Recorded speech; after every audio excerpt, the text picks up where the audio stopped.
Good morning class. आज का topic chapter political science 11th class chapter है स्वतंत्रता। स्वतंत्रता क्या होती है, इसका कितने प्रकार की होती है, इसका महत्व क्या होता है, इसका अर्थ क्या होता है। ठीक है बेटा, तो स्वतंत्रता का मतलब ये होता है कि व्यक्ति पे जो है किसी भी प्रकार के जो प्रतिबंधों का जो अभाव है उसी को स्वतंत्रता कहते हैं। तो इसमें जो है स्वतंत्रता, यहाँ पे जो है स्वतंत्रता का अर्थ क्या होता है कि है क्या वास्तव में स्वतंत्रता। स्वतंत्रता जो है बेटे, अंग्रेजी में जो है स्वतंत्रता, जो अंग्रेजी भाषा का शब्द है उसमें आता है लिबर्टी। लिबर्टी शब्द का जो हिंदी अनुवाद होती है, जिसकी जो है उत्पत्ति लैटिन भाषा के लिबर शब्द से हुई है।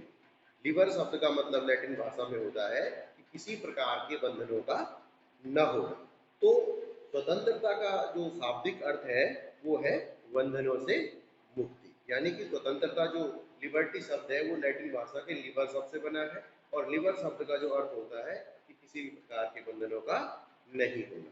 तो इस प्रकार स्वतंत्रता का जो शाब्दिक अर्थ हुआ कि किसी प्रकार के बंधनों का नहीं होना, अर्थात बंधनों से मुक्ति। तो इसी तरह से जो है अगर हम कह सकते हैं व्यक्ति को किसी भी बंधन, बिना किसी भी बंधन के, मतलब व्यक्ति के ऊपर कोई बंधन नहीं होना चाहिए, अपनी इच्छा अनुसार कार्य करने की स्वतंत्रता ही स्वतंत्रता है। मतलब जो सुविधा है व्यक्ति को जो है अपनी इच्छा अनुसार किसी भी बंधन से मुक्त होकर कार्य करने की जो स्वतंत्रता है, उसी को जो है हम अपनी कार्य करने की जो सुविधा है उसी को हम स्वतंत्रता कहते हैं। यानी कि हम लोगों को ये सुविधा दी गई है कि हमारे ऊपर किसी प्रकार का कोई प्रतिबंध नहीं है, हम अपनी इच्छा अनुसार कार्य कर सकते हैं। कार्य मीन्स संवैधानिक कार्य, ऐसा नहीं कि हम अवैधानिक कार्य करने लग जाए, वो चीज नहीं है, उसमें जो है कानून सीमाएं लगाता है। यानी कि स्वतंत्रता का मतलब ये है कि व्यक्ति को अपना विकास करने के लिए किसी भी प्रकार के बंधनों से रहित सुविधाएं होनी चाहिए। ठीक है बेटा, ये है स्वतंत्रता का नकारात्मक अर्थ। यानी कि सभी कार्यों को जो है बिना किसी बंधन के जो है, बिना व्यक्ति के ऊपर जो प्रतिबंध, उसको जीवन का विकास करने के लिए जो है खूब सारा मतलब सुविधाएं मिलनी चाहिए। ये तो नकारात्मक स्वतंत्रता है, निषेधात्मक है। स्वतंत्रता का सकारात्मक अर्थ ये है कि मौलिक अधिकारों की सुरक्षा तथा ऐसे बंधनों का अभाव जो मनुष्य के विकास में बाधक हो। ठीक है बेटा, मतलब ऐसा होना चाहिए कि मतलब कोई ऐसे बंधन नहीं होने चाहिए कि मनुष्य के जो है अधिकारों पे कोई दिक्कत हो रही, यानी कि मनुष्य के मौलिक अधिकारों की सुरक्षा और ऐसे बंधनों का अभाव कि जो मनुष्य के विकास में बाधक हो। यानी ऐसे चीजें नहीं होनी चाहिए कि जिससे मनुष्य का विकास अवरुद्ध हो सके। ठीक है बेटा, योग्य कार्य करने और उसका उपयोग करने की सकारात्मक शक्ति, उसी को जो है स्वतंत्रता कहते हैं। योग्य कार्य में मैंने पहले कहा था, कार्य तो आप बोलेंगे कि हम तो कुछ भी करेंगे, लेकिन गैर कानूनी यानी अवैधानिक कार्यों को छोड़ करके मतलब योग्य कार्य करने वाले और उसके उपभोग करने की जो सकारात्मक शक्ति है उसको स्वतंत्रता कहते हैं। ग्रीन साहब ने। ठीक है बेटा, तो स्वतंत्रता का जो वास्तविक अर्थ है मनुष्य के मौलिक अधिकारों की सुरक्षा और ऐसे बंधनों का अभाव है कि जो मनुष्य के व्यक्तित्व के विकास में बाधक होते हैं। फिर है बेटा स्वतंत्रता का महत्व। महत्व क्या है स्वतंत्रता का? स्वतंत्रता का जो है एक हमारे सभ्य जीवन का एक आधार है स्वतंत्रता। स्वतंत्रता के बिना जो है हम अपने आदर्श जीवन की कल्पना नहीं कर सकते, क्योंकि व्यक्ति सर्वप्रथम जो सर्वप्रिय वस्तु जो व्यक्ति को होती है वो होती है स्वतंत्रता। यानी कि अब आप देखते हैं कि पिंजरे में एक तोते को बंद कर दिया जाता है, उसको कितनी अच्छी अच्छी चीजें खिलाई जाती है, फल खिलाया जाता है, जो उसकी पसंदीदा चीजें होती है, लेकिन वो पिंजरे की दीवारों को बार बार काटता है। क्यों? स्वतंत्रता चाहता है।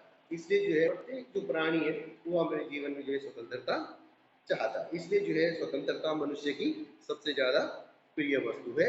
व्यक्ति स्वभाव से स्वतंत्रता चाहता है और व्यक्ति के व्यक्तित्व के लिए जो है स्वतंत्रता सबसे आवश्यक तत्व है। अगर हमें स्वतंत्रता ही नहीं होगी तो हम अपना विकास नहीं कर पाएंगे। ठीक है बेटा, अब है स्वतंत्रता के रूप। स्वतंत्रता कितने प्रकार की होती है? ठीक है बेटा, स्वतंत्रता प्राकृतिक स्वतंत्रता आती है पहले। प्राकृतिक स्वतंत्रता मतलब इसमें कहने का मतलब है मनुष्य जो है जन्म से ही स्वतंत्र प्राणी होता है। ठीक, वह स्वतंत्र उत्पन्न होता है, लेकिन वह हमेशा क्या है, अपने चारों ओर बंधनों से जकड़ा हुआ है, चाहे वो सामाजिक बंधन है, चाहे मनुष्य देखा आपने जब उसका जन्म होता है वो स्वतंत्र पैदा हुआ, कोई दिक्कत नहीं है। फिर वो जो है क्या है वह चारों बंधनों से घिर जाता है, कोई चाहे रिश्ते नाते कई सारे बंधन है।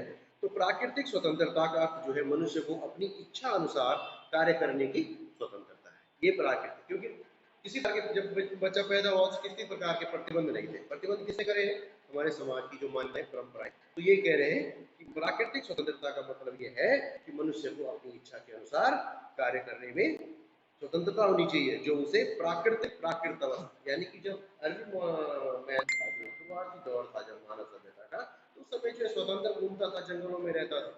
ठीक है बेटा, तो इस तरह की स्वतंत्रता उसे होनी चाहिए। फिर है नागरिक स्वतंत्रता। स्वतंत्रता का अर्थ ये है बेटा कि वो स्वतंत्रताएं हैं जिन्हें व्यक्ति राज्य का नागरिक होने के नाते प्राप्त करता है। ठीक है बेटा, और राज्य जो है अपने नागरिकों को जो है कुछ विशेष अधिकार देता है, तो इन्हीं विशेष अधिकारों को जो है स्वतंत्रता कहते हैं। ठीक है, क्यों? क्योंकि राज्य ने जो है अपने नागरिकों के विकास के लिए जो है कुछ सीमाएं बनाई हैं, कुछ अधिकार उनको दिए हैं। जैसे हम लोगों को, भारत के लोग हैं, अधिकार संपन्न लोग हैं, 6 मूल अधिकार दिए गए हमको, सामाजिक अधिकार भी दिए गए हैं। तो इस तरह से जो है जो अधिकार हमें, जो मतलब राजनीति वो नागरिक अधिकार वो होते हैं जो हमें हमारे राज्य के द्वारा हमारे विकास के लिए प्रदान किया जाता है। तो इसमें जो है संपत्ति अर्जित करना, उसे सुरक्षित रखने की स्वतंत्रता, विचार अभिव्यक्ति की स्वतंत्रता है। ठीक है ना, कानून के समक्ष समानता, इस प्रकार के जो अधिकार हमें दिए गए हैं हमारे व्यक्तित्व के विकास के। तीसरा बेटा राजनीति।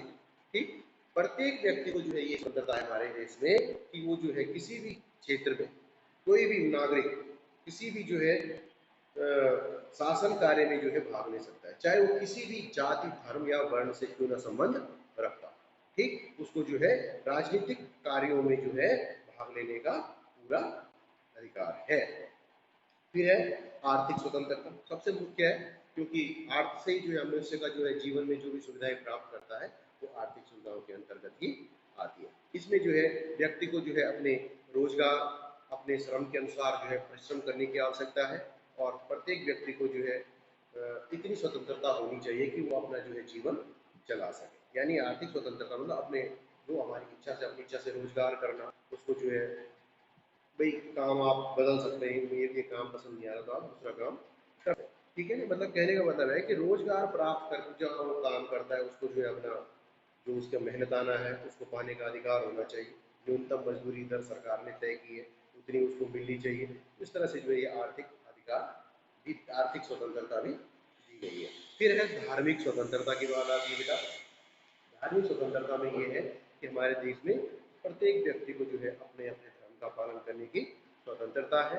कोई व्यक्ति जो है किसी को दूसरा धर्म का पालन करने के लिए यहाँ पे बाध्य नहीं कर सकता है। किसी के साथ जो है धर्म के नाम पे यहाँ पे कोई भी पक्षपात नहीं किया जाता, और हमारी सरकार किसी भी धर्म को संरक्षण नहीं देती है। ठीक है बेटा, व्यक्तिगत स्वतंत्रता, व्यक्तिगत मीन्स जो उसका व्यक्तिगत जीवन है उसमें जो है किसी प्रकार का कोई भी हस्तक्षेप नहीं होना चाहिए। उसको जो है व्यक्तिगत जीवन में उसको निजता, जो उसकी निजी चीज है, निजता का अधिकार होना चाहिए। ठीक है बेटा, इसी तरह से ये आज के लिए इतना ही था, बाकी